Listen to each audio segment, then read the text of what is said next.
Hello everyone and welcome back to my channel. I hope everyone is okay. Today I want to talk about a powerful cultural and literary text, the Ballad of Gregorio Cortez. This is not just a story. It is also historical, a narrative and a folk tradition and a form of resistance. The ballad tells the story of Gregorio Cortez, a Mexican American man in Texas in the early 20th century. The story begins with a misunderstanding, specifically a mistranslation between Cortez and a sheriff. Because of this miscommunication, a conflict escalates and Cortez ends up killing the sheriff in self defense. After this moment, he becomes a fugitive. But what is interesting is how the story transforms him. In official records, Cortez is seen as a criminal. But in the ballad, in the Corrido tradition, he becomes something else entirely. He becomes a hero. This difference is very important because it shows us how narratives change depending on who is telling the story. From one perspective, this is a story of crime, right? From another, it is a story of injustice, survival, and resistance. The ballad is part of a broader Mexican and Mexican American oral tradition known as the corrido.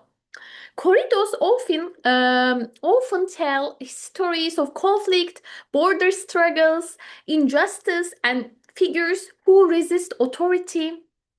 They preserve voices that are often left out of official history. From a cultural perspective, the Ballad of Gregorio Cortez reflects the tensions along the US and Mexico border at that time. Issues of language, identity, power, and discrimination are all present in the story. The fact that the entire conflict begins with a mistranslation is not accidental.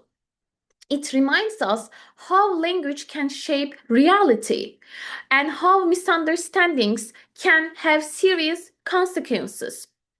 From a literary perspective, the ballad is also very interesting.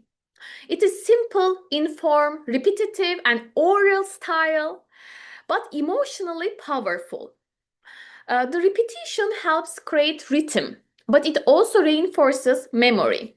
It makes the story easier to remember, to pass on, and to keep alive. For me, what makes this text especially meaningful is how it challenges us to think critically about history. Whose story do we hear? Whose version becomes official? And whose voice survives through alternative forms like oral storytelling? So, when we read or listen to the Ballad of Gregorio Cortez, we are not just engaging with a story. And thank you so much for listening and watching me. And if you are interested in border literature, oral traditions, or cultural narratives, I definitely recommend exploring this ballad. And see you in the next episode. Bye!